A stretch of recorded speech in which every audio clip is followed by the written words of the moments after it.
Hey guys, I wanted to talk a little bit about myself because I realize I've not done that yet. So, let's start from the beginning, right? Long story short, my mom was dating, I believe they were dating at the time, someone from the 4th Infantry Army.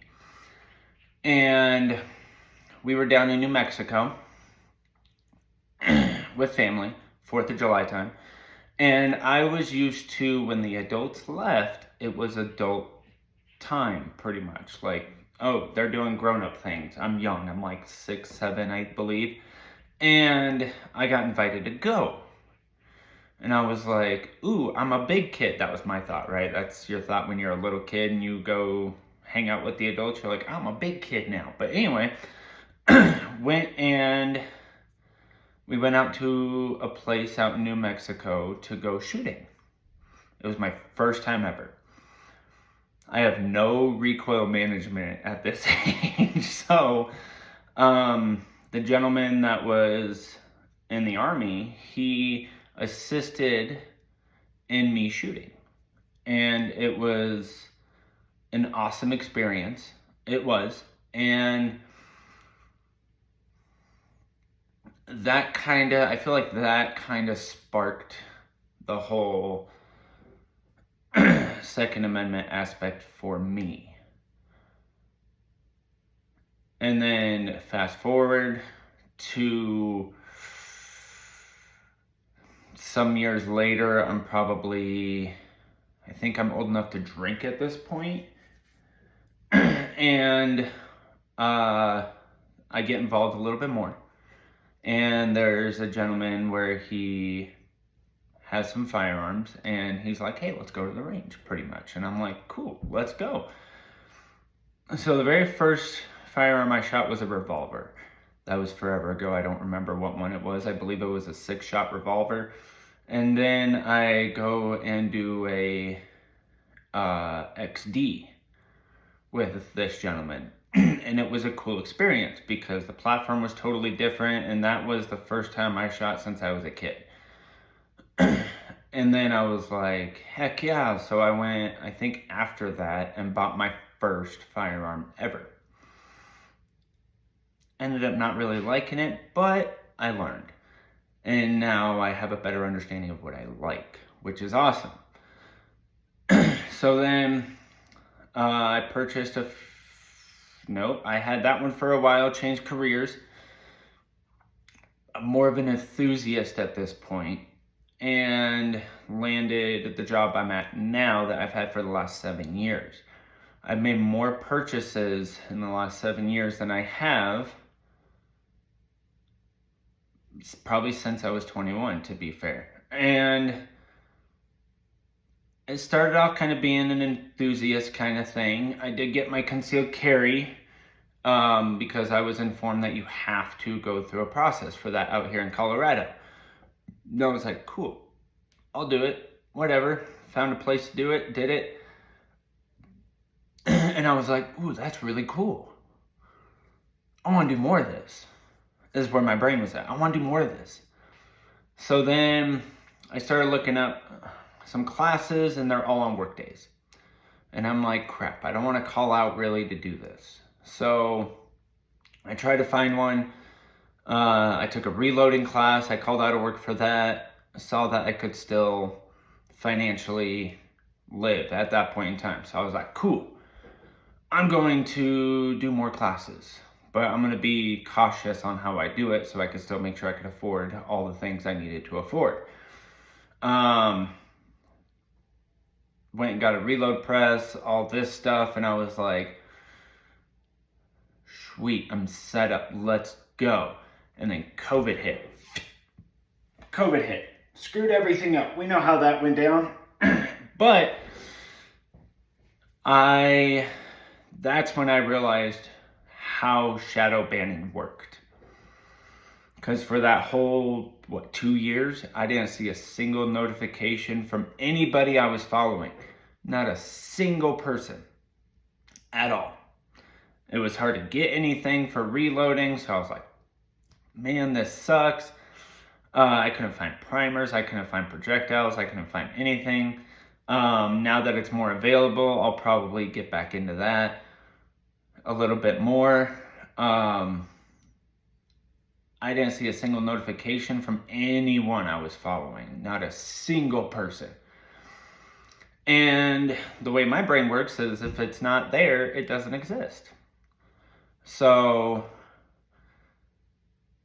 sometime after COVID happened, and I'm like, hey, I haven't seen anything from this content creator in a while. It just popped up into my head. I was like, huh. And I went and looked, and they uploaded like 300 videos since I saw them last, give or take. And I was like, huh, this is weird. So I started watching some of their stuff again, and gun reviews and stuff. And then all of a sudden, I see Senate Bill 3 for Colorado pop up. And I'm like, oh, I don't like this at all. I'm going to backtrack a little bit. Sorry. So one of the firearms I purchased, I believe it was my Staccato. Nope, it was my Glock 19. I ended up selling that one. My Glock 19X, I got that right before the magazine restriction went through, like right before. I found out about that when I was purchasing that, and I'm like, that makes no sense. Makes no sense. I don't even know how that passed. I didn't ask any questions about that yet. And I was like, no, this is ridiculous. Because at the time, I believe the stats were from super experienced to first time shooting ever, 1 in 10 shots hit the target. So I was like, oh, so I might get 2 shots now? Starting, next week or whatever it was?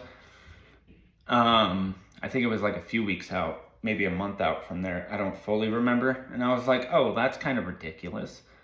That makes no sense. The stats are 1 in 10 shots hit. So I might hit twice based off that statistic if I'm lucky in a self-defense situation. I'm like, that makes no sense. That's dumb. This is what I was thinking. We had the conversation about it. And then some more time passed, and I'm like, oh, so now I'm restricted on magazine stuff. And then I believe, if I remember the order right, when I purchased another one later, it was a little higher than what I remember it being. And I'm like, why is this so much? I'm thinking maybe it's like some weird, like, oh, you got a service fee or some weird crap. Just from my industry, I'm thinking it's weird stuff. And they're like, oh, there's an excise tax, 6.5%. And I'm like, since when? And they were like, oh, this just passed like a few weeks ago, a couple months ago, maybe it was that one. And I'm like, oh, why? And they're like, oh, well, it was on your ballot. And I was like, oh, as soon as I see raised taxes, I just vote no. I just do. And I was like, oh, that must have been what that was on the ballot then. So I was like, well, I guess I have to pay it to own what I want to get, I guess. And then a little bit more down the road, I had another purchase. Or no, I didn't even make a purchase yet. I was at a place with a coworker and a couple of his family members, and we found out that they moved all purchases except for ammunition in Colorado up to the age of 21. And I'm like, why did that change? And then I asked a little bit more for that one and found out that they just passed it at the Denver Capitol out here in Colorado. Like they just passed it, was my understanding of it at the time. So then I was like, well, that's dumb. Can't purchase. I mean, you've always been able to purchase a handgun at 21 in Colorado, but now you can't purchase a shotgun or a rifle till 21. And I was like, well, that sucks. And then I found out from a coworker, the same coworker, that they did a 3-day waiting period when he went to the gun show out here. And I'm like, why wait 3 days? We've never done that. That's never been a thing. It just wasn't making sense. So then, fast forward a little bit. Now I'm like, hey, I haven't seen anything from this content creator in a while. Let me see what's going on. And then I see about 300 videos posted, probably from the last time I saw him. And I'm like, oh, why wasn't I getting these notifications? So I went and double checked. I had the bell notification, everything on. And I'm like, why didn't I get this? So I started watching some other stuff and whatnot and found out that's what shadow banning looks like. I didn't like that at all, because now I feel very far behind on a lot of stuff, because I just found out about 3 laws that are in place, and now I'm behind on my following the content creators. So I started following him or watching some of his stuff, and I guess that popped up notifications all of a sudden, because now I get them all the fucking time when videos are posted. And Senate Bill 3 popped up for Colorado. And I was like, ooh, I don't like this. I don't like the way this sounds. I don't like the way this looks. The last X3 bills that I knew of at the time didn't make sense. Turns out it was like 30 in the last 5 years.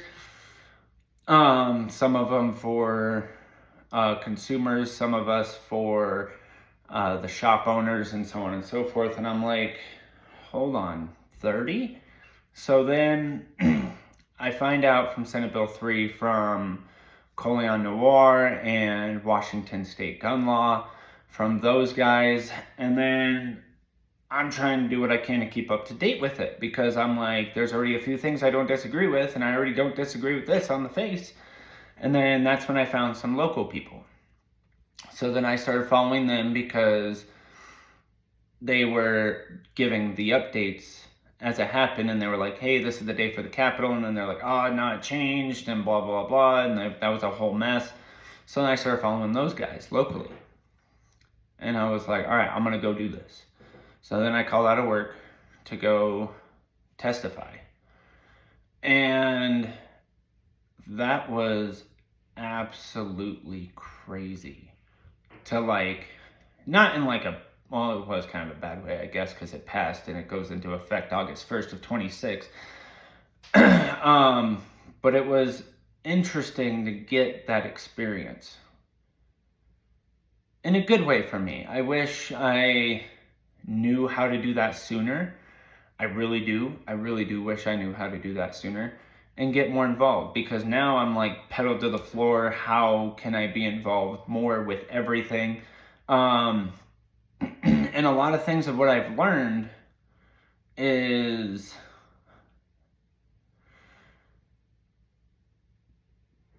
I thought I was a responsible gun owner because I had a firearm. I didn't do anything negligent or irresponsible with what I had. But then I found out that the more you train, the more responsible you become. And I don't mean online training, I mean like face-to-face training.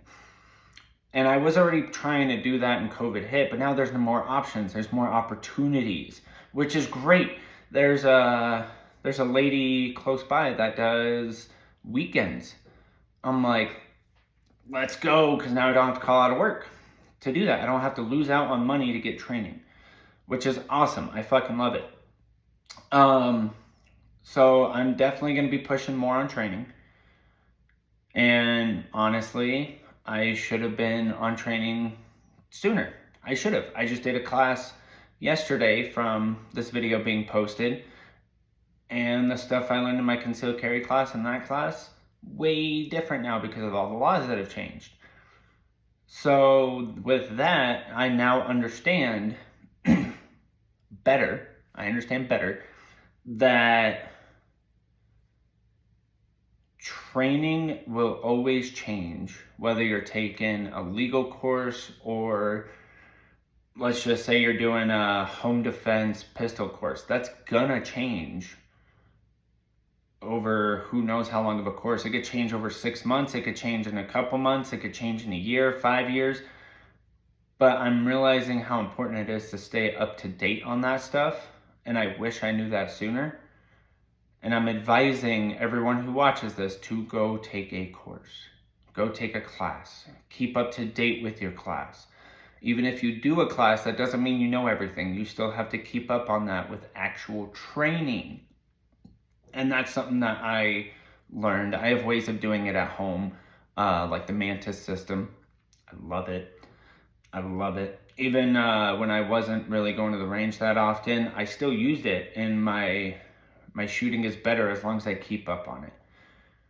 So I would advise everyone to take a course. Go do, whether it's understanding your firearm, like Pistol 101, Pistol 102, 103, home defense, first aid course. That was something that came up where I'm like, ooh, I should probably consider doing that just in case. Because even if I'm not a victim, if someone else is a victim and I happen to be there, I would like to know how to deal with that until the professionals show up. Take all the classes you can. That's something that I'm learning now, technically, in my opinion, being involved for the last 10 years, that I am just now learning because of the exclusion I have had of knowledge, not because of the shops. It's not because of the shops. I will never put that on the shops. I will never put that on anybody. That's just me not being as involved and not asking the questions that I should have been asking, whether it was online, locally, because when COVID happened, I didn't even step into a shop at all. I didn't go to the range. I didn't go talk to my FFL that I like to go to. Nothing. I was working too much. I couldn't do it. Get involved. Ask what you can do to be involved. Even if it's finding a group that you like and donating to them, to have them do the fight for you if you feel like you can't, but still be involved.